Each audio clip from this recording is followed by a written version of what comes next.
Today's video, Southern Germany. Meet the Germans road trip. 2 of 4. We are Lisa and Greg, an American couple living abroad in Spain. If you're curious about the crazy, funny, and surprising differences between the US and Europe, you came to the right place. All right, and this is DW Euromax, of course. We're on our way to 10,000 subscribers. So make sure you subscribe and come along for the party and support the channel. That'd be awesome. All right, this is DW Euromax. We've obviously done things with them before. Yep, we did Northern Germany already. And I would have thought they would have kind of continued with Northeast, but they just went straight down to South. So what you're talking about is this is a part 2 in a 4-part series. And we've already done the first one. And now we're doing, so we went from North, now we're doing South, the Bavarian area, where Munich is. It's probably unless Berlin is super popular, touristy, but I would imagine it's the most touristy. Okay. So we'll see. All right, we'll see. Here we go.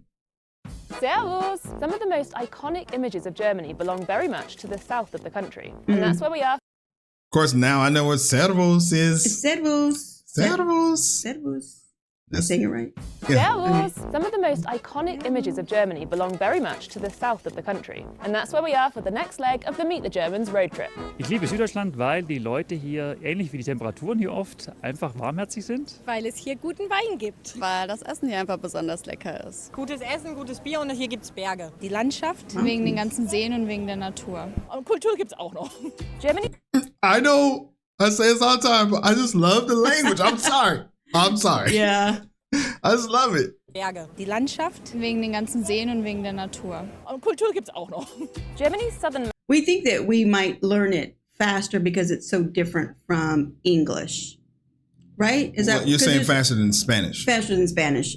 Because there's nothing in our brains that will get in the way. No, I just think that with Spanish, we've had so many variations of it that we've learned over the years that it's hard to but with German, it's like a fresh slate. Like I don't know anything. So if you tell me what nose means in German, then I'll be more like I have nothing to, compare it to. So yeah, that's on the list.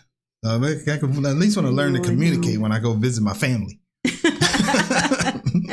Most states are Bayern, known in English as Bavaria, and Baden-Württemberg. They are 2 of the biggest states, making up nearly a third of Germany's territory and population. Both states have a relatively young population, very low unemployment, and high exports. Manufacturing plays a huge role down here, particularly in areas like electronics, machinery, and cars. Oh, wow. Southern Germany shares borders with the Czech Republic, Austria, Switzerland, and France. Here at the Bodensee or Lake Constance, you can just about make out Austria over there, and that way is Switzerland. Oh, cool. Oh, These cool. 2 neighbours share plenty of cultural characteristics with southern Germany, such as Alemannic German dialects and all sorts of crossover cuisine. While we're on the topic of food, can you tell the difference between these 2 pretzels? Yeah, I mean, well, they look different. It's like thicker and... Yeah, the one on the right is thinner. Yeah. Maybe it seems like they're made differently. Yeah. Let's see. Processed differently. This one, with consistent thickness all round, is a Brezel from Bavaria. And this one, with its 2 skinny arms, is a Brezel from the Suabian part of Baden-Württemberg.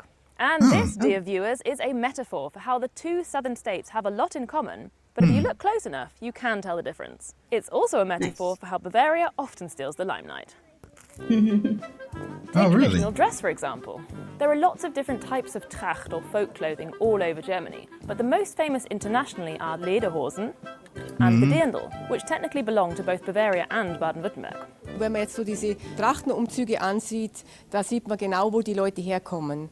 Das macht natürlich schon am Mieder, am Geschnür aus und dann eben die Kopfbedeckung, die Strümpfe, wie lang die Lederhose ist, kurz oder lang und ja, so verschiedene kleine Merkmale. Jeder Ort, jedes Dorf, jeder Trachtenverein hat seine eigene Tracht. Das variiert wirklich überall von Gebiet zu Gebiet. Wie fühlt es sich an, ein Dirndl zu tragen?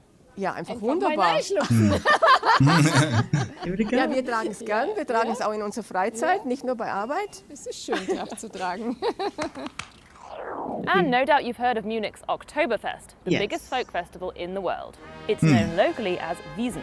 And rather confusingly, it actually begins in September. That's that's the first thing everyone was telling us when we were talking about Oktoberfest. The majority of it is in September. Right. It's so interesting. In 1810, it really did begin in October, but it was soon moved forward to make the most of better weather conditions. But did you know that Baden-Württemberg also has its own beer/folk festival that runs from late September to early October? The Cannstatter Volksfest is known locally as Wasen and draws some 4 million people to Stuttgart every year. And it's just 8 years younger than its Bavarian counterpart. Bavaria is the most visited German state by both foreign and domestic tourists. Really? Recognize this place? The fairy tale style Neuschwanstein Castle is one of the most popular tourist attractions in Europe, which wasn't quite the original plan.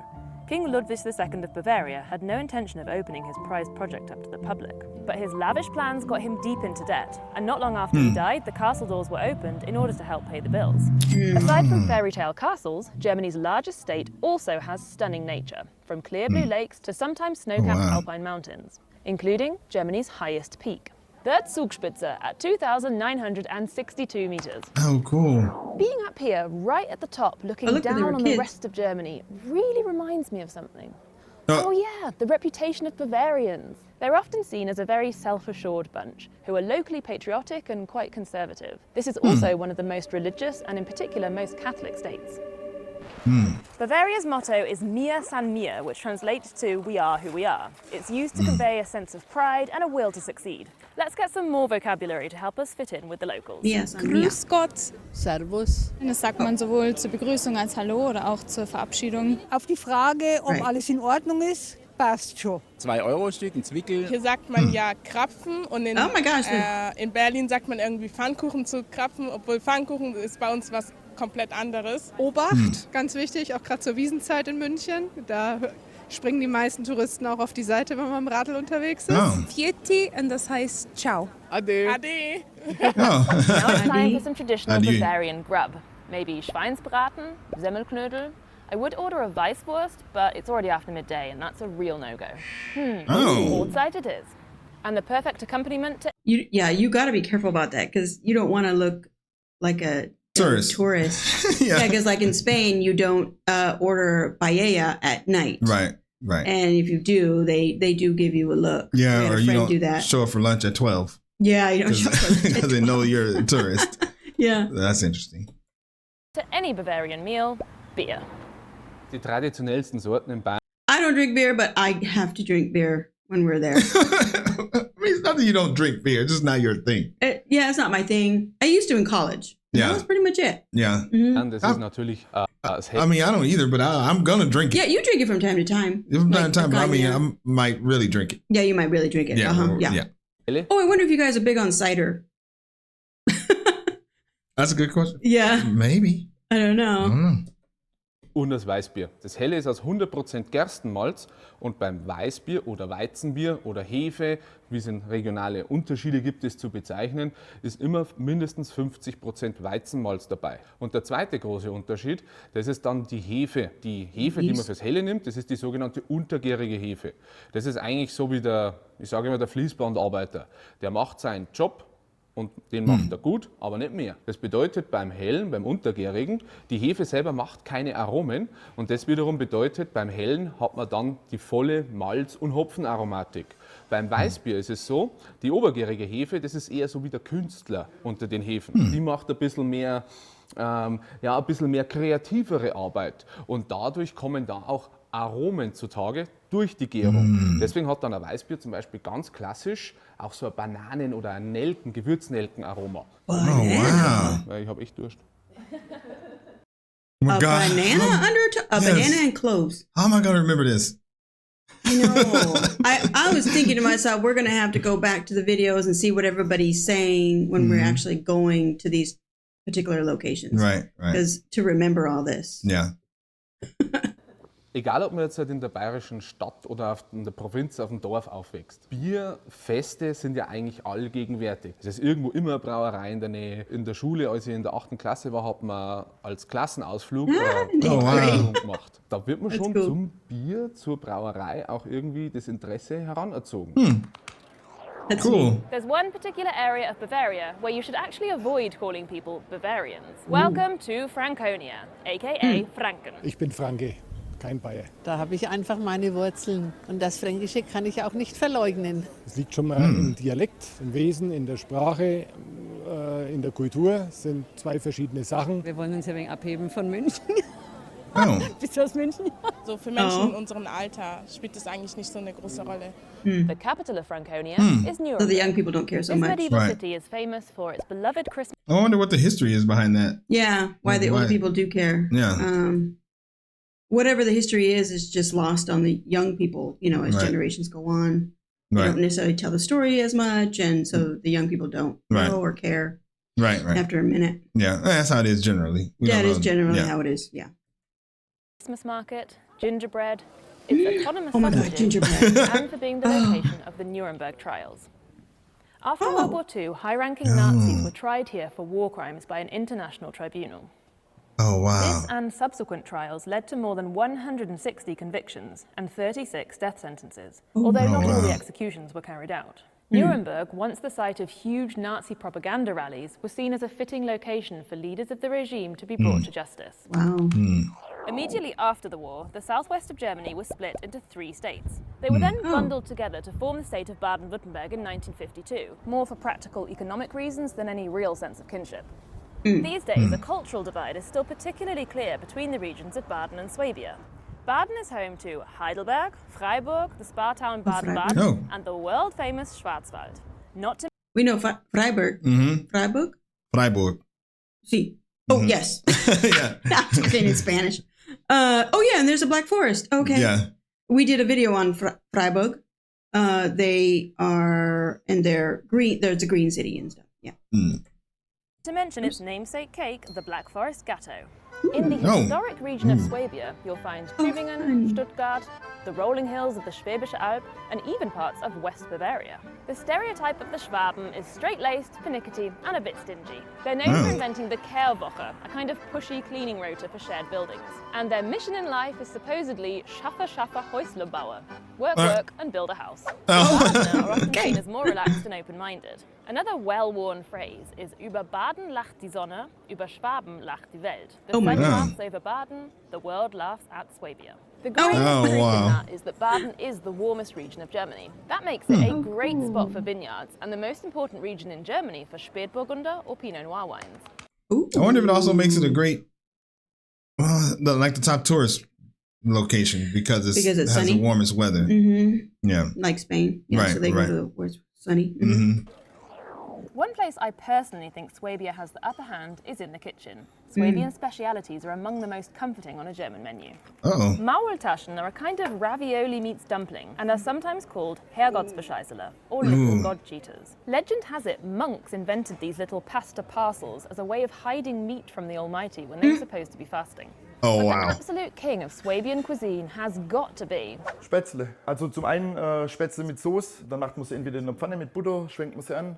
Oder wir machen es eben als in Käsespätzle. Ich habe jetzt hier Eier, Mehl, Salz, ein bisschen Muskat und etwas Pfeffer vermengt. Und wenn der Teig dann Fäden zieht, so wie hier, dann ist eigentlich perfekt. Mit dieser ist ein Spätzlebrett, tue das kurz ins Wasser und vermenge dann den Teig hier dünn auf dem Spätzlebrett. Ja. Gebe den kurz ins Wasser und fange dann eben an, die Spätzle zu schaben. Das Tolle an der schwäbischen Küche ist sicherlich, dass wir aus sehr wenig sehr, sehr viel machen können. Von den Reichen lernst du sparen und von den Armen ist kochen. Wenn die Spätzle dann oben schwimmen, dann sind sie fertig. Ich nehme jetzt hier ein bisschen Brühe. Dann gebe ich eben meine geschabten Spätzle dazu. Käse dazu machen. Eine ordentliche Menge. Mit ein bisschen Salz, Pfeffer aus der Mühle, Muskat. Und dann machen wir nochmal ein bisschen geschlagene Sahne dazu. Kässpätzle soll cremig sein, soll schmutzig sein, soll Fäden ziehen. What is this? In Gouda. It looks like some amazing goodness is what that is. I know. I really... It's like a... about to get myself in trouble. I was about to say it's a mac and cheese. I know somebody could tell me, don't you ever compare it to mac and cheese. Because I don't think that the underlying texture of whatever that is not... It seemed more like flour or it didn't seem like pasta. It seemed like a dough, seem like rice. It seemed like more like dough. Like a dumpling or something. Yeah. Like a dumpling, yeah. But we're probably wrong. And that's good. I could just stare at this for like the next 10 minutes. Okay, all right. Even though it's tomatoes on it. Wait, before you dash off to the kitchen to rustle up your own spätzle, let me know what you think of the south of Germany and which places you've yet to tick off your bucket list. Oh, there you go. That looks good. See, yeah, we got to know what we're going to get in each region. Yeah. What they're known for. Yeah. They're big on. Yeah. I don't know. We might be on like a 3-month trip. I know. I got a lot of places to go to. I know. Yeah. Yeah. All right. We can't leave Spain. We can't leave Spain. Like longer than because 3 of months. our visa. Because of our visa. So we are thinking that, like we can't leave Spain for more than 3 months. Yeah. So, okay, cool. Well, let's take a look and see what the people got to say. All right, let's see here. Where would you like to visit in southern Germany and why? That's from the authors of the video. Shout out to Haley Alexis. Did not expect that cameo. Not sure who that was. I don't know who that is. Let me see. Love the guy's analogy about the different types of beer yeast. He made it sound so poetic. They know so much. I mean, he went on a field trip in 8th grade. Yeah, that's true. They start young to learn about it. Wirklich viel Rachel. Oh, you're brave. I really miss Rachel a lot. Rachel, maybe. She explains everything in a funny, clever, and helpful way. She's great. All right, that was a good video. Yeah, I wonder how did you guys all understand what they were saying? And I don't know if there was obviously it was German, but was it High German? High German. Yeah, that's the word you're looking for. Yeah, I didn't know it was like basic. I didn't know what to call it. Yeah, High German or Low German, I guess. I don't know. All right, well, that was a good video. Yeah, and as always, thanks for stopping by, and we will see you on the next video. Bye. Peace.